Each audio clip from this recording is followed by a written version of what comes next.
नमस्कार दोस्तों, बहुत बहुत स्वागत है आपका पीसीएस सारथी में। और मैं हूं आपका दोस्त सुमित और आप मेरे साथ पढ़ते हैं history and art and culture. दोस्तों, हम 2 बजे हिस्ट्री का सेशन लेते हैं और शाम को 6 बजे हम लेते हैं आर्ट एंड कल्चर का सेशन।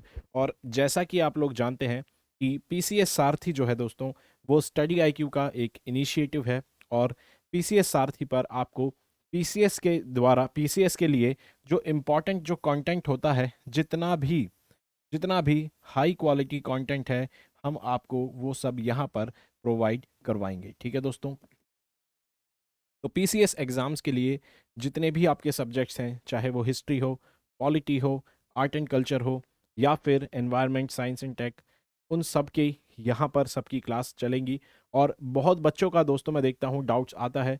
जिन भी लोगों का ये डाउट है कि क्या ये सेशंस जो हैं वो पेड होंगे या फिर फ्री होंगे, तो मैं आपको बता दूं, ये आपके लिए एब्सोल्युटली फ्री रहेगा दोस्तों। पूरे सिलेबस जो पूरा सब्जेक्ट है वो यहाँ पर कवर होगा और सब कुछ यहाँ पर आपको फ्री में मिलेगा। यहाँ पर हिस्ट्री कवर कर रहा हूँ मैं 2 बजे आपके साथ। हिस्ट्री में हम कवर कर चुके हैं महाजनपद जो काल है, वहाँ तक हम पहुँच चुके हैं। तो अगर आपने अभी तक हिस्ट्री हमारे साथ कवर नहीं की है तो दोस्तों हिस्ट्री की प्लेलिस्ट में जाइए और हिस्ट्री के जितने भी सेशंस हैं सबको डेडिकेटेडली देखिए और बहुत अच्छी डेडिकेशन से देखिए, क्योंकि हम यहाँ पर सब कुछ कवर कर रहे हैं और कुछ भी ऐसा नहीं छोड़ रहे जो आपको पेड कोर्स के नाम पर बाद में दिया जाएगा। ठीक है दोस्तों। तो मैं अपनी तरफ से जितनी भी चीज़ें कर रहा हूँ, बाकी सब्जेक्ट्स भी जो कवर होंगे उसमें सारी चीज़ें कवर होंगी। थियोरी का पार्ट जितना भी होगा, थियोरी का जितना भी पार्ट होगा वो सब कवर होगा। उसके अलावा एमसीक्यूज़ की प्रैक्टिस होगी, क्वेश्चंस लगाएंगे और देखेंगे कि हमारी रिवीजन कैसी है और कैसी चल रही है। ठीक है दोस्तों। तो आपको कुछ नहीं करना, आपको बस एक सिंपल काम करना है दोस्तों। आपको चैनल को सब्सक्राइब करना है, वीडियो को लाइक करना है, शेयर करना है अपने दोस्तों के साथ, ताकि आप के दोस्त भी आपके साथ तैयारी कर पाएँ और आपकी जो ग्रुप की तैयारी है अब वो अच्छे से चल सके। ठीक है दोस्तों। तो बिल्कुल मत भूलिएगा, चैनल को सब्सक्राइब करिए पीसीएस सारथी। और मैं पीडीएफ जो है आपको जो लेक्चर्स हैं इन सब की पीडीएफ आपको जो हमारा टेलीग्राम ग्रुप है पीसीएस सारथी के नाम से, टेलीग्राम ग्रुप है दोस्तों। पीसीएस सारथी के नाम से जो टेलीग्राम ग्रुप है आपको वो ज्वाइन करना है और उसमें मैं आपको इस क्लास के बाद दोनों क्लासेस की आपको पीडीएफ प्रोवाइड कराऊंगा। ठीक है दोस्तों। तो चैनल के डिस्क्रिप्शन में ही आपको लिंक मिल जाएगा और आपको उसे सब्सक्राइब कर लेना है। ठीक है दोस्तों। तो बिना किसी देरी के शुरू करते हैं यहाँ पर हमारा सेशन, जिसमें हम पहुँच चुके हैं अपने पार्ट 2 ऑफ टेम्पल आर्किटेक्चर। दोस्तों, अगर टेम्पल आर्किटेक्चर का आपने पार्ट 1 नहीं देखा है, अगर आपने टेम्पल आर्किटेक्चर का पार्ट 1 मिस कर दिया है, तो मैं आपको बता दूं, उसमें हमने नगर जो स्टाइल है, नगर जो टेम्पल बनाने का जो नगर स्टाइल है उसको हमने कवर किया है। अब नगर स्टाइल क्या होता है टेम्पल बनाने का, एक बार क्विक रिवीजन के लिए बता दूं कि जो नगर स्टाइल है दोस्तों टेम्पल आर्किटेक्चर का, वो फॉलो होता है कहाँ पर? नॉर्थ इंडिया में। ठीक है दोस्तों। कहाँ पर? नॉर्थ इंडिया में। यानी कि नॉर्थ इंडिया में आपको जो भी टेम्पल बनाने का स्टाइल दिखेगा, जो तरीका दिखेगा आर्किटेक्चर का, वास्तुकला का, वो आपको दिखेगा कहाँ पर? यहाँ पर नॉर्थ इंडिया में, जिसको हम कहते हैं नगर स्टाइल। ठीक है। और अब हम बढ़ चुके हैं अपने जो साउथ इंडिया में किस तरह से टेम्पल बनाए जाते थे, किस तरह से उनका निर्माण होता था, किस तरह का स्टाइल फॉलो किया जाता था टेम्पल बनाते वक्त, कहाँ पर? साउथ इंडिया में, इंडिया के साउथ रीजन में। तो उसको हम यहाँ पर स्टडी करेंगे और जानेंगे कि कितने अलग अलग तरह के हमने पढ़ेंगे, कितने अलग अलग तरह के जो टेम्पल स्टाइल है वो साउथ में फॉलो होता है। एक क्विक रिवीजन के लिए आपको बता दूं कि नगर जो स्टाइल है इसके अंदर हमने तीन स्कूल पढ़े थे। ठीक है। 3 स्कूल पढ़े थे आर्किटेक्चर के। कौन से? एक पढ़ा था हमने ओडिशा का स्कूल। ठीक है दोस्तों। एक हमने पढ़ा था खजुराहो का स्कूल। और आप मुझे बताइए कि तीसरा कौन सा था हमने पढ़ा था, कमेंट बॉक्स में। आप मेरे साथ सेशन में लगातार जुड़े हुए हैं। तो 3 हमने स्कूल पढ़े थे टेम्पल आर्किटेक्चर के, जो कि नॉर्थ इंडिया यानी कि नगर जो स्टाइल है टेम्पल बनाने का उसमें फॉलो होते थे। तो उसमें 3 थे स्कूल हमने यहाँ पर, 2 मैंने आपको उसके नाम बता दिए, तीसरे का नाम आपको मुझे बताना है। ठीक है दोस्तों। बहुत इंपॉर्टेंट लेक्चर था। आपको टेम्पल आर्किटेक्चर से रिलेटेड जो भी डाउट होगा अगर आपको मुश्किल लगता होगा तो वो आपके सारे डाउट सॉल्व हो जाएंगे अगर आप नगर स्टाइल वाली यानी कि पार्ट 1 वीडियो का देख लेंगे तो। ठीक है दोस्तों, तो यहाँ पर हम शुरू करते हैं कि जो हमारा टेम्पल आर्किटेक्चर है वो साउथ इंडिया में कैसा फॉलो होता था। चलिए, तो आप फोटो देख सकते हैं, जब भी आपने साउथ इंडिया के टेम्पल देखे होंगे तो आपको कुछ इस तरह के टेम्पल्स नज़र आए होंगे। ठीक है, यानी कि आपको यहाँ पर बहुत ज़्यादा हैवी नक्काशी दिखेगी मंदिरों में। साउथ इंडिया के जब टेम्पल देखेंगे तो आपको उनमें नक्काशी बहुत भारी मात्रा में दिखेगी। उसके अलावा कुछ रंग बिरंगे टेम्पल भी आपने देखे होंगे, और इसके अलावा जो टेम्पल का शिखर होता है वो बहुत विशाल, बहुत ऊंचा और सीढ़ी नुमा होता है। देखिए, सीढ़ी नुमा जैसा होता है, और काफ़ी यहाँ पर नक्काशी आपको देखने को मिलेगी। तो ये है जो साउथ इंडिया का southern Indian architecture of temple. तो यहाँ पर हम इसको शुरू करते हैं और जानते हैं कि इसकी शुरुआत कैसे हुई थी।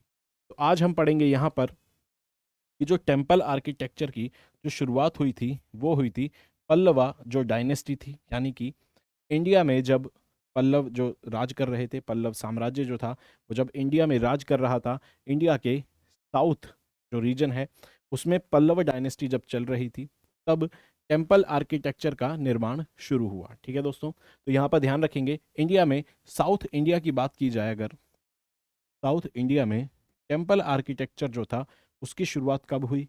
उसकी शुरुआत हुई पल्लव डायनेस्टी के समय, यानी कि पल्लव साम्राज्य के समय। ठीक है, और इंडिया में, नॉर्थ इंडिया में, अगर नॉर्थ इंडिया की बात की जाए, नॉर्थ इंडिया में टेम्पल आर्किटेक्चर की शुरुआत किस साम्राज्य के समय हुई थी? मुझे कमेंट बॉक्स में बताइए। बहुत आसान है, हमने पढ़ा है इसको किसमें, जब हमने पार्ट 1 ऑफ जो हमारा वीडियो का लेक्चर है, जो हमारा लेक्चर है पार्ट 1, उसमें हमने कवर किया है, और इसमें आपको कोई भी समस्या नहीं होनी चाहिए दोस्तों।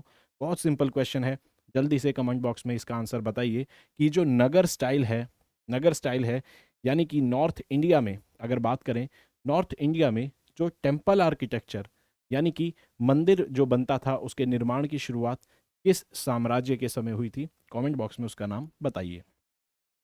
तो शुरू करते हैं अब साउथ इंडिया का। साउथ इंडिया में अगर आप देखेंगे यहाँ पर चौथी शताब्दी एडी से, और यहाँ पर 9वीं शताब्दी एडी, यानी कि लगभग 300 एडी से 8वीं एडी तक, 800 एडी, 800 एडी। ठीक है, 9वीं शताब्दी, 800, 9वीं शताब्दी का मतलब क्या हो गया? 800 से 899 जो एडी का समय होगा इसको कहेंगे 9वीं शताब्दी एडी। समझ गए? ठीक है, चलिए, तो 9वीं शताब्दी एडी तक यहाँ पर पल्लवा जो डायनेस्टी थी उसका हमें शासनकाल देखने को मिलता है। कब से? हमें देखने को मिलता है 300 से 899 एडी तक। ठीक है, यानी 899 एडी तक पल्लवा डायनेस्टी राज कर रही थी। कहाँ पर? इंडिया के इस रीजन में, इस भाग में। ठीक है, तो इस भाग में पल्लवा डायनेस्टी थी, और ये कौन सा भाग था? ये था, आज का अगर देखेंगे तो आंध्र प्रदेश यहाँ लगता हुआ दिखेगा, और कहीं आपको तमिलनाडु आपको यहाँ ऐसे मिलेगा। ठीक है दोस्तों, तमिलनाडु आपको यहाँ मिलेगा। तो आप देखेंगे कि तमिलनाडु और आंध्र प्रदेश का जो साउथ का रीजन है, ठीक है दोस्तों, यानी कि अगर आप आज के समय के हिसाब से, मैप के हिसाब से देखेंगे, पल्लव डायनेस्टी कहाँ राज कर रही थी? जो तमिलनाडु है उस रीजन में, और जो आंध्र प्रदेश का जो रीजन है, साउथ रीजन, वहाँ पर आपको देखने को मिलेगा शासन किसका? जो पल्लव डायनेस्टी यानी कि पल्लव साम्राज्य और पल्लव राजा महाराजा थे उनका साम्राज्य आपको देखने को मिलेगा। ठीक है, तो अब शुरू करते हैं यहाँ से कि भाई इनके समय में टेम्पल आर्किटेक्चर की शुरुआत कैसे हुई। ठीक है, ये मैंने आपको बताई हैं कुछ पिक्चर्स, जिससे आपके दिमाग में कि साउथ इंडियन टेम्पल की छवि जो है वो आने लगे, और आपके दिमाग में ये जिज्ञासा जागे कि भाई साउथ इंडियन टेम्पल आखिरकार कैसे बने, क्यों बने, और इतने सुंदर और कैसे होते हैं। ठीक है, चलिए, तो यहाँ पर हम देखते हैं कि टेम्पल आर्किटेक्चर की जो शुरुआत हुई कब हुई?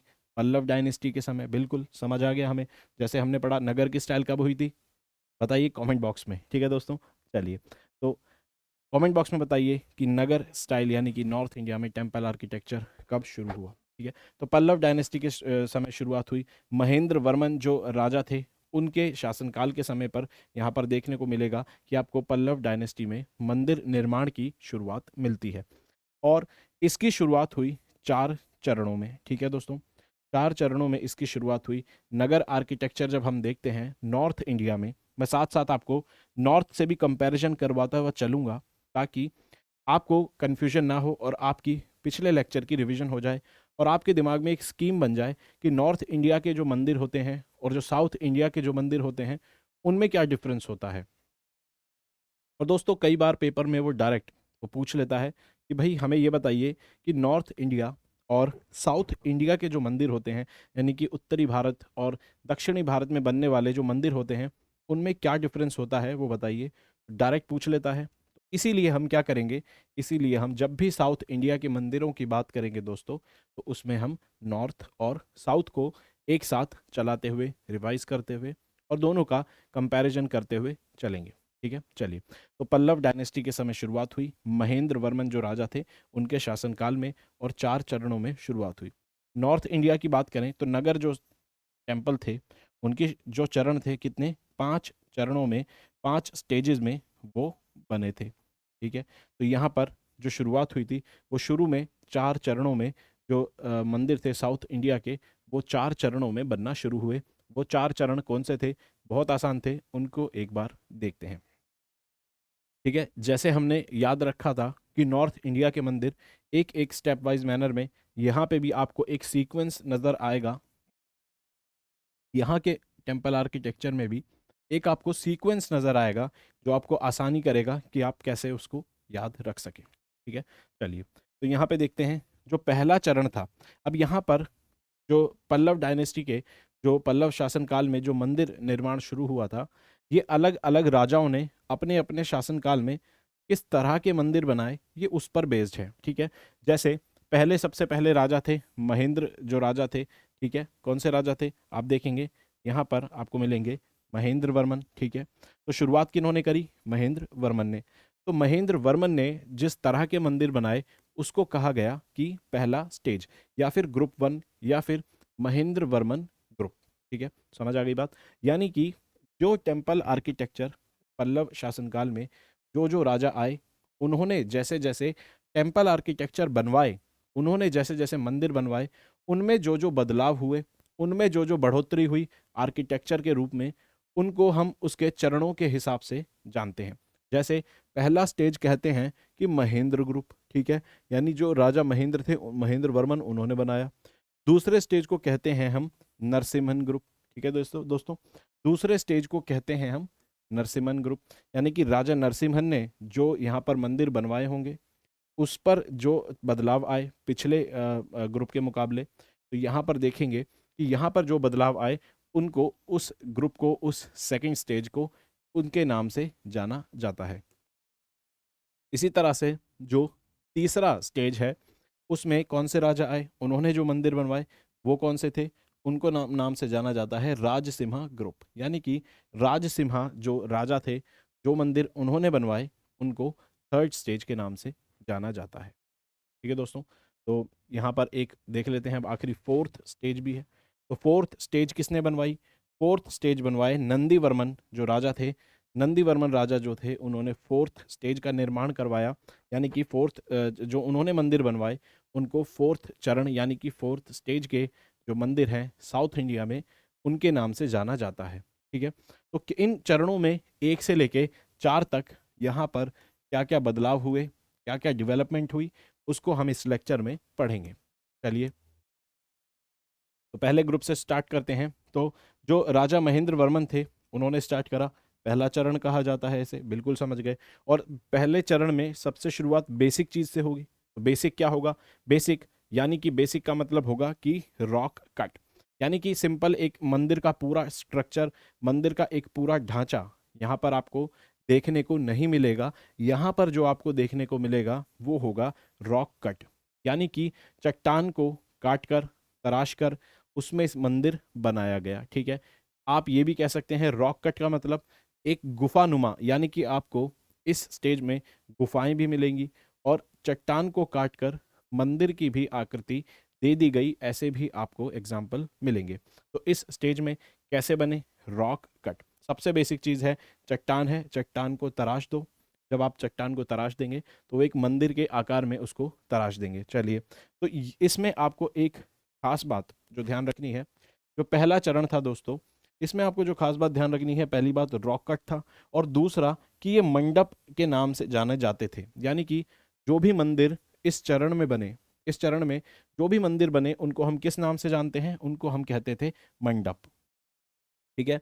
और अगर अगर आप नॉर्थ इंडिया के जो टेम्पल होते हैं, नॉर्थ इंडिया के जो टेम्पल होते हैं, जो नगर स्टाइल के जो टेम्पल होते हैं दोस्तों, अगर उनकी बात करें तो हम जानते हैं, उन टेम्पल की अगर बात करें तो उसमें मंडप जो शब्द था, उसमें मंडप शब्द का अर्थ जो था वो कुछ और था। ठीक है, उसका अर्थ कुछ और था। यहाँ पर जो रॉक को तराश कर, जो चट्टान को तराश कर जो मंदिर बनाया गया है, उसी को क्या कहते हैं? उसी को कहते हैं कि ये क्या है? एक मंडप। जबकि नॉर्थ इंडिया में एक मंदिर है दोस्तों। ठीक है, नॉर्थ इंडिया का अगर ये मंदिर है तो यहाँ पर यह है नॉर्थ इंडिया के मंदिर का गर्भगृह। ठीक है, गर्भगृह। ठीक है, ये है नॉर्थ इंडिया का जो नगर स्टाइल है उसका ये गर्भगृह है। ठीक है, ये शिखर है, मंदिर का शिखर है। और यहाँ पर जो लोग देखिए, गर्भगृह में क्या होता है नॉर्थ इंडिया के, ये मैं नगर स्टाइल की बात कर रहा हूँ। नॉर्थ इंडिया के नगर स्टाइल में जो गर्भगृह होता है, यहाँ पर मेन भगवान जो होते हैं उन वो विराजमान होते हैं। ठीक है, गर्भगृह में जो भगवान की जहाँ पूजा अर्चना होती है, मेन भगवान, वो आपको गर्भगृह में मिलेंगे। और उसके बाहर का जो एरिया होता है, जहाँ पर जितने भी श्रद्धालु हैं वो आकर इकट्ठे होते हैं, वो आकर जुड़ते हैं, तो यहाँ पर इसको कहते हैं, इस असेंबली हॉल को कहते हैं, ये जो हॉल जैसा एक परिसर होता है जहाँ पर श्रद्धालु आकर जुड़ते हैं, उसको हम कहते हैं क्या? यहाँ पर मंडप। ठीक है दोस्तों, तो नगर स्टाइल में जो हॉल होता है जहाँ पर श्रद्धालु आकर जुड़ते हैं, हम उसे मंडप कहते हैं। बिल्कुल समझ आ गई। लेकिन अगर बात करें साउथ इंडियन स्टाइल की, तो यहाँ पर मंडप का मतलब क्या है? यहाँ पर मंडप का मतलब है कि जो हमने मंदिर बनाया है चट्टान को काटकर, उस पूरे के पूरे मंदिर को ही हम क्या कह रहे हैं? यहाँ पर उस पूरे मंदिर को ही मंडप कह रहे हैं। जबकि नगर स्टाइल में जो असेंबली हॉल था, जहाँ पर लोग आकर इकट्ठे होकर जुड़ते थे, उसे हम मंडप कहते थे। और यहाँ पर पूरे मंदिर को मंडप कहते हैं। फर्स्ट स्टेज जो महेंद्र ग्रुप है उसमें आपको ध्यान रखना है। चलिए, अब आ गई बात सेकंड स्टेज की। ठीक है, तो सेकंड स्टेज में अब क्या होगा? पहले रॉक कट थे। ठीक है, रॉक कट था फर्स्ट स्टेज में, रॉक कट। सेकंड स्टेज में क्या होगा? कुछ बदलाव देखने को मिलेगा। तो सेकंड स्टेज का जो आर्किटेक्चर था साउथ इंडिया टेम्पल का, यहाँ पर आपको इंपॉर्टेंट स्कल्पचर्स देखने को मिल जाएंगे, यानी कि मूर्तियाँ और चट्टानों पे तराशी गई आकृतियाँ आपको मिलने लग जाएंगी। ठीक है, तो यहाँ पर आपको क्या मिलेंगे? यहाँ पर आपको तराशे हुए, कई बारीकी से तराशे हुए स्कल्पचर्स आपको देखने को मिलेंगे। किसमें? नरसिम्हन जो ग्रुप था, यानी कि सेकंड ग्रुप। अब साउथ इंडिया के सेकंड स्टेज में चले गए हैं टेम्पल डेवलपमेंट के, जहां पर रॉक कट है अभी भी टेम्पल। ठीक है, अभी भी रॉक कट है, लेकिन अब यहाँ पर स्कल्पचर्स आ गए। ठीक है, अभी भी रॉक कट है प्लस यहाँ पर स्कल्पचर्स आ गए। कौन सा? Second stage. ठीक है, आ गई बात समझ में? चलिए, और मंडप जो थे, मंडप का मतलब देखिए, समझिए, मंडप का मतलब यहाँ पर क्या है कि पूरा का पूरा एक मंदिर जो कि चट्टान को तराश कर, यानी कि रॉक कट जो टेम्पल है, उसको पूरे के पूरे को हमने क्या कहा? मंडप। और यहाँ पर मंडप क्या हो गए? मंडप को अलग अलग एक एक टेम्पल है, पूरा एक पूरा टेम्पल है यहाँ पर। ठीक है, अलग अलग जो मंडप हैं, यानी कि अलग अलग जो मंदिर हैं, इनको यहाँ पर बनाया गया। और इसके पूरा ये जो पूरा ग्रुप है, हम इसको बोलते हैं कि ये टेम्पल है। मान लीजिए इस पूरे ग्रुप को बोलते हैं टेम्पल, लेकिन इसमें अलग अलग मंडप, यानी अलग अलग मंदिर बनने लगे, अलग अलग मंदिर बनने लगे। उनका ग्रुप जो है उसको हम मंदिर भले ही बोल दें, लेकिन यहाँ पर सेकंड स्टेज में आपको देखने को मिलेगा कि जो मंडप है उनके अलग अलग स्ट्रक्चर देखने को मिलेंगे, अलग अलग मंदिर सेपरेट देखने को मिलेंगे, जिनको कहा जाने लगा कि ये क्या है? ये है रथ।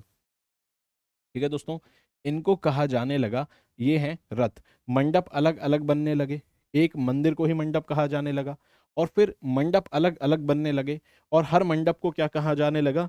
यहाँ पर कहा जाने लगा, मंडप को डिवाइड कर दिया किसके अंदर? सेपरेट रथों में।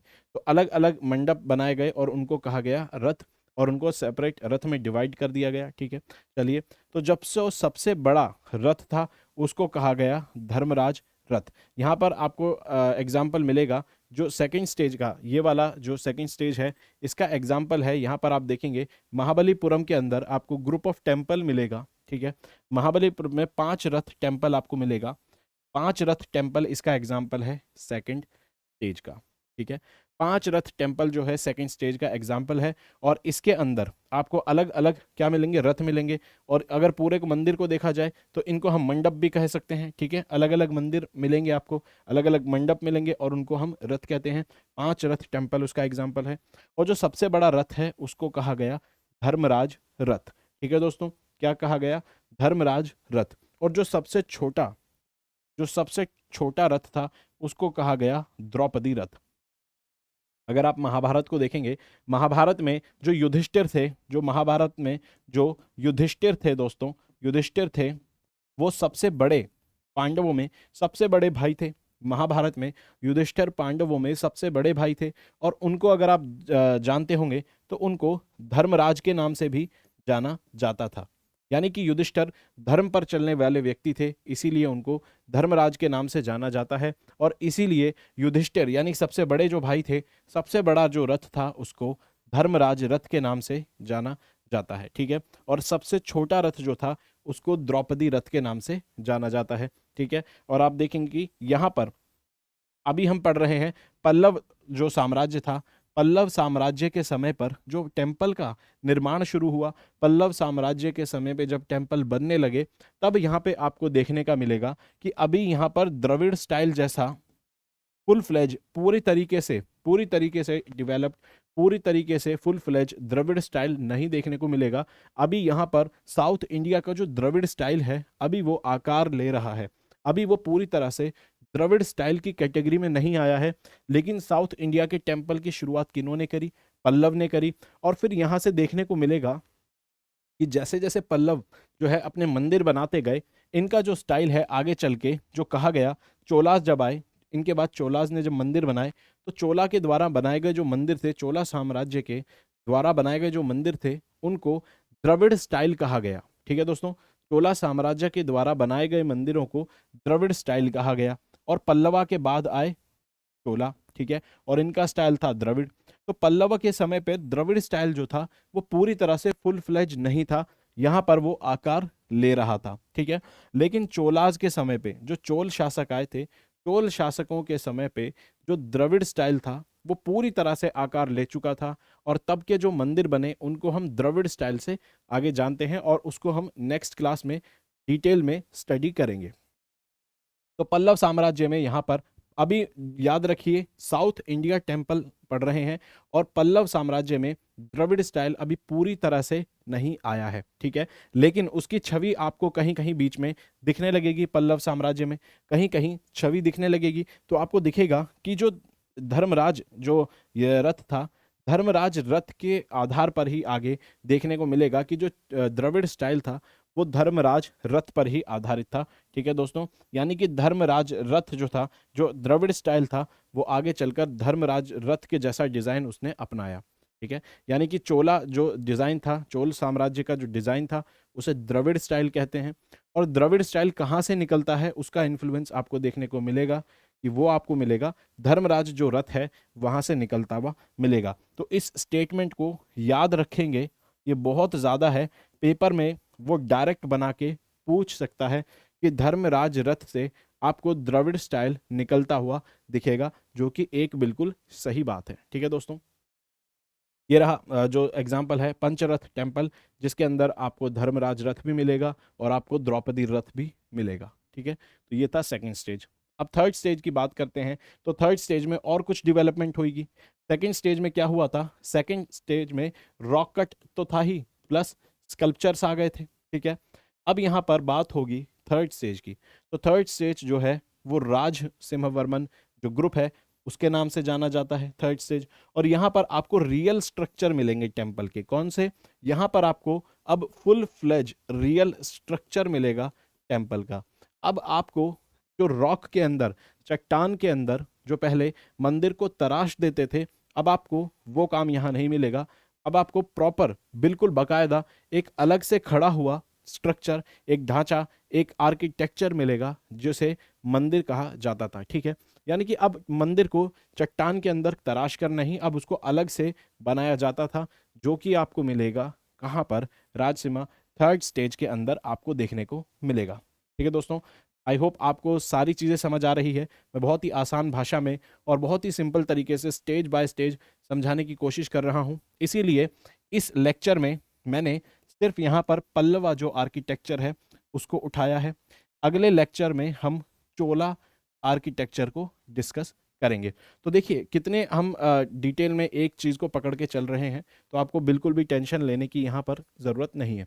तो आपको समझ भी अच्छे से आ रहा होगा, आई होप। तो रियल टेम्पल जो स्ट्रक्चर थे वो बनने लगे, सेकेंड स्टेज में रॉक कट थे, थर्ड स्टेज में रियल टेम्पल आ गए, और थर्ड स्टेज में रॉक कट आपको नहीं मिलेंगे।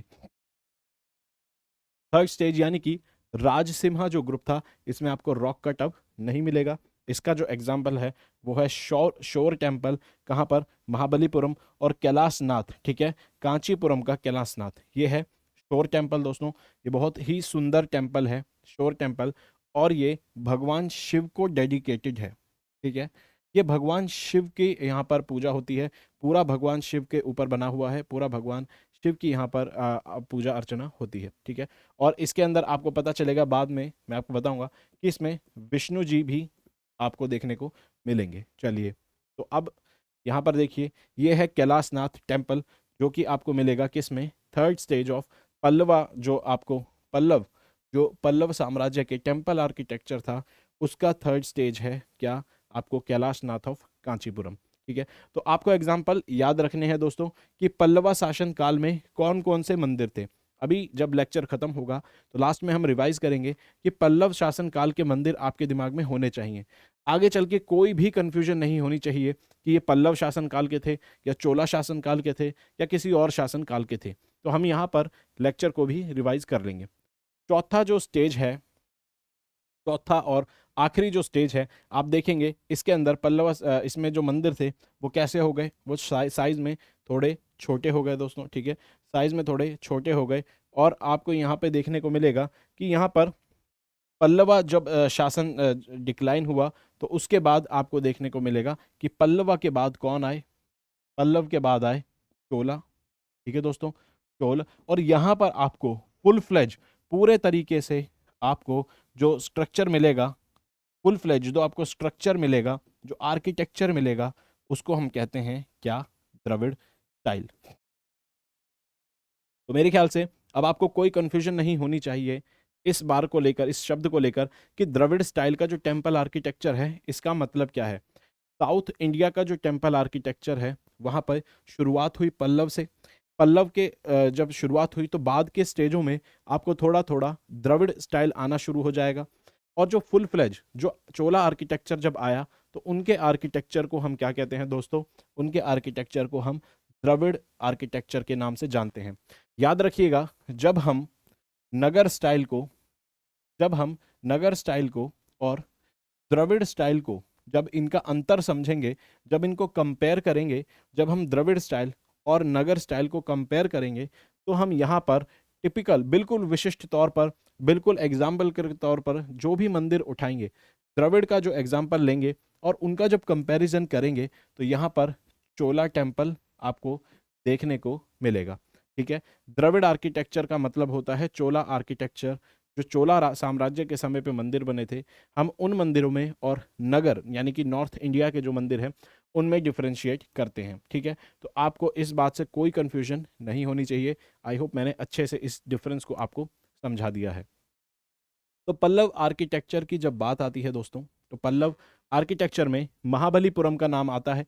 महाबलीपुरम पे बहुत इंपॉर्टेंट आपको स्ट्रक्चर ऑफ टेम्पल्स देखने को मिलेंगे, बहुत इंपॉर्टेंट मंदिर आपको देखने को मिलेंगे। कहाँ पर, महाबलीपुरम में। ठीक है, तो महाबलीपुरम क्यों इंपॉर्टेंट है, क्योंकि महाबलीपुरम जो है वो एक यूनेस्को वर्ल्ड हेरिटेज साइट भी है। ठीक है दोस्तों, महाबलीपुरम एक यूनेस्को वर्ल्ड हेरिटेज साइट है, और ये एक एंशियंट सिटी थी, पोर्ट सिटी थी, जिसको ममल्लमपुरम के नाम से भी जाना जाता था। ठीक है, तो एंशियंट पोर्ट सिटी थी पल्लव डायनेस्टी के समय पर, पल्लव शासन काल के समय पर, तो इसको हम क्या कहते हैं, महाबलीपुरम। और यहाँ पर आपको कुछ इम्पॉर्टेंट मंदिर देखने को मिलेंगे जो कि यूनेस्को की वर्ल्ड हेरिटेज साइट में है, इसीलिए ये सारे मंदिर ये बहुत ज़्यादा इम्पॉर्टेंट हो जाते हैं।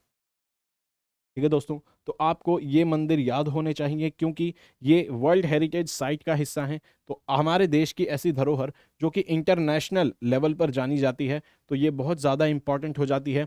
आपको इनके नाम और इनके बारे में जानकारी, महाबलीपुरम में कौन कौन से टेम्पल हैं, ये होनी चाहिए। ठीक है, तो इनको आप देख सकते हैं कि पहला जो है, ठीक है दोस्तों, जो पहला मंदिर है जो UNESCO world heritage site Mahabalipuram में, वो है रथ टेम्पल जो फेमस है। इसको हम पांडव रथ भी कहते हैं। मैंने आपको जैसे बताया कि सबसे बड़े भाई कौन थे, युधिष्ठिर, और युधिष्ठिर के नाम पर ही क्या पड़ा, धर्मराज रथ। ठीक है, तो पांडव जो रथ के नाम से भी इस मंदिर को जाना जाता है। और ये 7वीं शताब्दी में एडी में बना था। 7वीं शताब्दी एडी का मतलब क्या हो गया दोस्तों, 600 से लेके 699 एडी के बीच ये मंदिर जो था पांडव रथ, ये बना था, जिसकी फोटो आप देख सकते हैं। इसको पंच पांडव रथ एट महाबलीपुरम के नाम से भी जाना जाता है। और ये पहले, सबसे पहले जो रॉक कट टेम्पल हैं उनमें से एक ही टेम्पल है इंडिया में। सबसे पहले अब कैसे टेम्पल बनते थे, रॉक कट, चट्टानों को काटकर टेम्पल बनते थे, तो उसमें से उनका एक ये एग्जाम्पल है। ठीक है, जैसे बताया पांडव हैं तो यहाँ पर धर्मराज होगा, भीम रथ होगा, अर्जुन, नकुल, सहदेव और द्रौपदी रथ भी आपको देखने को मिलेगा। ठीक है दोस्तों, तो एक इंपॉर्टेंट स्ट्रक्चर था कौन सा, पंच पांडव रथ एट महाबलीपुरम। उसके अलावा कुछ आपको रॉक कट, कुछ रॉक कट यानी कि चट्टानों में बने हुए मंदिर भी आपको देखने को मिलेंगे। कहाँ पे, महाबलीपुरम में। और उनमें से जो इंपॉर्टेंट है, एक है वराह केव टेम्पल, एक है कृष्ण केव टेम्पल, एक है पंच पांडव केव टेम्पल जो कि, ठीक है, और एक है आपको देखने को मिलेगा महिषासुर मर्दिनी मंडप। ठीक है, ये भी एक केव टेम्पल है। तो कभी क्वेश्चन में आपसे पूछेगा कि महिषासुर, ठीक है, महिषासुर मर्दिनी जो मंडप है, केव टेम्पल है, वो कहाँ पर आपको स्थित है। वो पूछ लेगा आपसे कि क्या वो बादामी में है, कि क्या वो महाबलीपुरम में है, या फिर वो कांची में है। वो आपसे ऐसे क्वेश्चन में पूछ सकता है। तो आपको पता होने चाहिए कि Krishna cave temple, Varaha cave temple और महिषासुर मर्दिनी केव टेम्पल आपको मिलेगा महाबलीपुरम में। वराह का मतलब क्या है तो दोस्तों, वराह का मतलब होता है विष्णु भगवान का एक अवतार होता है, वराह अवतार। ठीक है, विष्णु भगवान का एक अवतार होता है वराह अवतार। वो आपको देखने को मिलेगा कहाँ पर, वराह केव टेम्पल जो कि महाबलीपुरम में है। ठीक है, ये फोटो है वराह केव टेम्पल की, और ये है वराह अवतार, विष्णु भगवान का जो वराह अवतार है वो आप इस फोटो में देख सकते हैं। ठीक है, तो इसके बाद जो दूसरा केव टेम्पल आता है महाबलीपुरम में, वो कौन सा है, वो है कृष्णा केव टेम्पल। और कृष्ण केव टेम्पल की फोटो आप यहाँ पर देख सकते हैं। उसके अलावा कृष्ण केव टेम्पल में आपको साफ साफ दिखेगा कि भगवान कृष्ण ने जो गोवर्धन पर्वत है उसको यहाँ पर उठा रखा है अपने एक हाथ से। ठीक है, तो इसीलिए ये है कृष्ण टेम्पल। तो जब भी बात होगी कि अगर बात होगी दोस्तों कि साउथ इंडिया में भगवान शिव के अलावा आपको कौन कौन से भगवानों का भी आपको वर्णन मिलता है, तो आप बता सकते हैं कि विष्णु भगवान का अगर आपको देखना है, विष्णु भगवान की विष्णु भगवान की पूजा अर्चना का एग्जाम्पल अगर साउथ इंडिया में देना है तो आप वहाँ पर दे सकते हैं एक वराह केव टेम्पल का, पल्लवा डायनेस्टी के समय। और उसके अलावा अगर आप बात करें तो यहाँ पर कृष्ण जी का भी, कृष्ण केव टेम्पल का आप एग्जाम्पल दे सकते हैं, क्योंकि साउथ इंडिया में ज़्यादातर देखने को मिलेगा कि वहाँ पर हम शिव जी की, जो भगवान शिव हैं, उनकी पूजा करना वो ज़्यादा प्रचलित था। लेकिन अगर विष्णु भगवान के भी कुछ एग्जाम्पल हैं तो वो आपको बिल्कुल याद होने चाहिए। ठीक है दोस्तों, और उसका एग्जाम्पल क्या है, एक वराह केव टेम्पल महाबलीपुरम में, और दूसरा कृष्ण जो केव टेम्पल है महाबलीपुरम में, ये आपको होना चाहिए। और आप जानते हैं कि विष्णु भगवान के ही अवतार थे श्री कृष्ण, और इनकी पूजा भी वैष्णविज्म में आती है। ठीक है दोस्तों, वैष्णविज्म में इनकी पूजा जो होती है उसको हम वैष्णविज्म में मानते हैं। ठीक है दोस्तों, चलिए इसके अलावा जो तीसरा यहाँ पर आपको रॉक कट टेम्पल महाबलीपुरम में देखने को मिलेगा वो है कि पंच पांडव टेम्पल। ठीक है, तो पंच पांडव टेम्पल भी महाबलीपुरम में है। ठीक है, चलिए समझ गए। अब जो चौथा है और इम्पॉर्टेंट है, ये है महिषासुर मर्दिनी टेम्पल।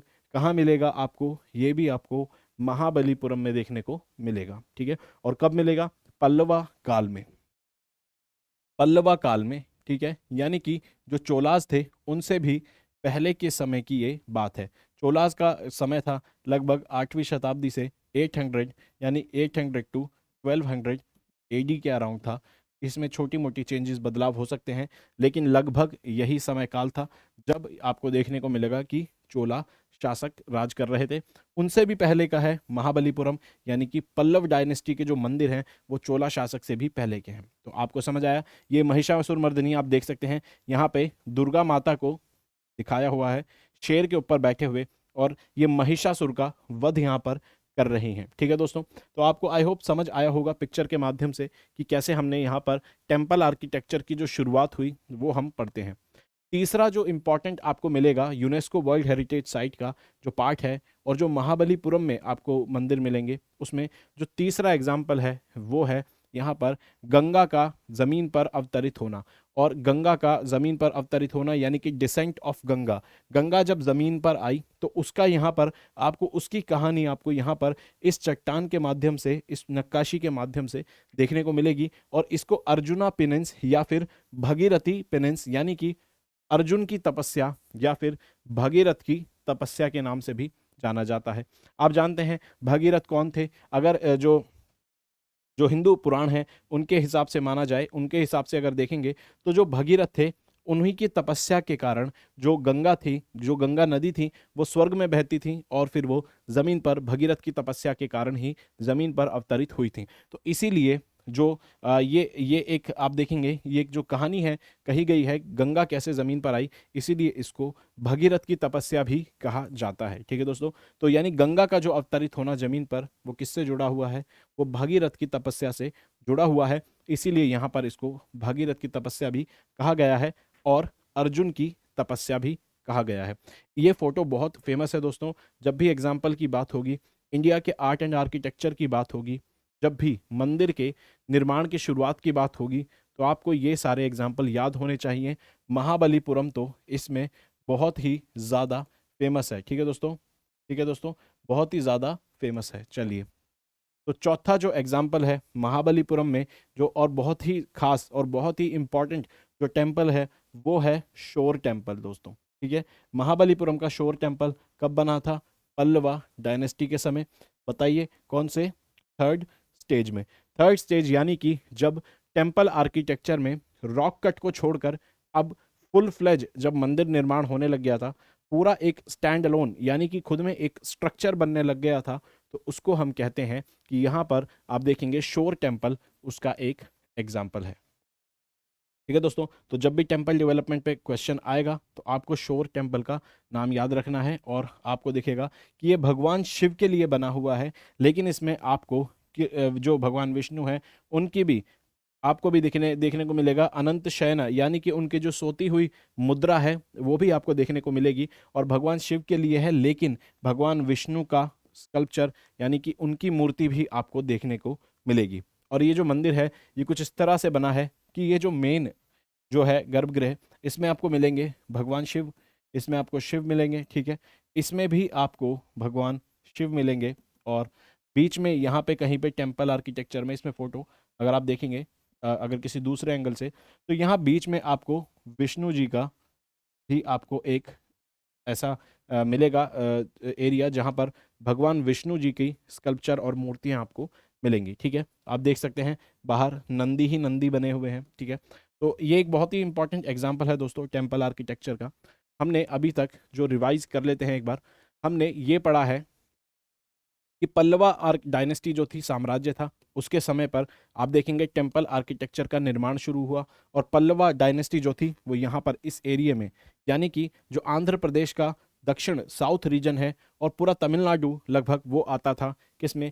पल्लव साम्राज्य के अंडर। और यहाँ पर शुरुआत हुई टेम्पल आर्किटेक्चर की, जिसमें सबसे पहले शुरुआत हुई रॉक कट, पहले चरण में बना रॉक कट टेम्पल, जिसको हम महेंद्र वर्मन ग्रुप के नाम से जानते हैं, क्योंकि ये राजा महेंद्र वर्मन के समय में शुरू हुआ था। ठीक है, और उसके बाद आया रॉक कट के बाद आप देखेंगे second stage I rock cut plus sculptures इसमें ऐड हो गए। तीसरी स्टेज जो थी उसके अंदर आपको शोर टेम्पल मिलेगा, जो कि एक खुद में फुल फ्लेज टेम्पल है, ठीक है, यानी कि रॉक कट टेम्पल जो थे वो आपको थर्ड स्टेज में नहीं मिलेंगे, वो बस सेकेंड स्टेज तक थे, ठीक है। चौथे स्टेज में आपको टेम्पल जो दिखेगा वो साइज में छोटे होने लग गए थे, और इसके बाद आपको सीधा क्या मिलेगा, द्रविड़ स्टाइल यानी कि चोला आर्किटेक्चर आपको देखने को मिलेगा। और इसके अलावा महाबलीपुरम जो है वो याद रखेंगे वो पल्लव आर्किटेक्चर से जुड़ा हुआ है, महाबलीपुरम पल्लव आर्किटेक्चर से जुड़ा हुआ है। और उसमें हमने क्या पढ़े, उसमें हमने इंपॉर्टेंट रॉक कट टेम्पल्स पढ़े, और भगीरथ की तपस्या, अर्जुन की तपस्या, ये सारी चीज़ें पढ़ी। वराह केव टेम्पल पढ़ा, कृष्ण केव टेम्पल पढ़ा, उसके अलावा शोर टेम्पल, ये सब महाबलीपुरम के जो यूनेस्को वर्ल्ड हेरिटेज साइट है उसका एक अच्छा एग्जाम्पल है। ठीक है दोस्तों, तो अगर आपको वीडियो पसंद आई, लेक्चर अच्छा लगा तो, और आपको इन्फॉर्मेटिव लगा तो बिल्कुल लाइक कीजिए, चैनल को सब्सक्राइब कीजिए, वीडियो को चैनल को सब्सक्राइब कीजिए दोस्तों, वीडियो को लाइक करिए, शेयर करिए ज़्यादा से ज़्यादा। जो नेक्स्ट लेक्चर होगा अगली क्लास में हम पढ़ेंगे यहाँ पर द्रविड़ जो आर्किटेक्चर है उसको अच्छे से पढ़ेंगे, और तब आप देखेंगे कि आपको कितनी आसानी से, अगर हम पल्लव और चोला का आर्किटेक्चर साथ साथ कर लेते अगर आज, तो आपको इसमें आगे चल के बहुत कन्फ्यूजन होती और क्लैरिटी नॉलेज में नहीं आती है। ठीक है दोस्तों, तो चोला को हम सेपरेट पढ़ेंगे, चोला आर्किटेक्चर को सेपरेट डील करेंगे, और जानेंगे कि टेम्पल आर्किटेक्चर कैसे इवॉल्व हुआ साउथ इंडिया में। और उसके बाद हम जो बाकी जो स्टाइल है जैसे वेसारा, ठीक है, विजयनगर स्टाइल, इनको भी अलग से पढ़ेंगे। ठीक है, तो अगली क्लास में हम पढ़ेंगे कि चोला आर्किटेक्चर क्या था और ये कैसे बना, और इंडिया में जो टेम्पल का, साउथ इंडिया में जो इतने सुंदर टेम्पल दिखते हैं उनका क्या इतिहास है। तो अगर इंटरेस्टिंग लगी तो वीडियो को लाइक करिए, चैनल को सब्सक्राइब करिए। पीसीएस सारथी स्टडी आईक्यू का इनिशिएटिव है, पीसीएस की तैयारी कराता है डेडिकेटेडली और हाई क्वालिटी कंटेंट देगा। और ये सब्जेक्ट्स दोस्तों सिर्फ पीसीएस में ही नहीं, अगर आप यूपीएससी का भी एग्ज़ाम देंगे तो उसमें भी आपको ये हेल्प करेगा। ठीक है, और इसके अलावा कोई एग्ज़ाम देंगे तो उसमें भी आपको ये 100% हेल्प करेगा। तो अगर आपको अगली लेक्चर में जुड़ना है तो अभी बेल आइकन को ज़रूर क्लिक करें दोस्तों, ताकि आपको नोटिफिकेशन मिलता रहे। ठीक है, तो पढ़ते रहिए दोस्तों, अपना ख्याल रखिए, सेशन के साथ टाइम से जुड़िए, शेयर करिए। धन्यवाद दोस्तों।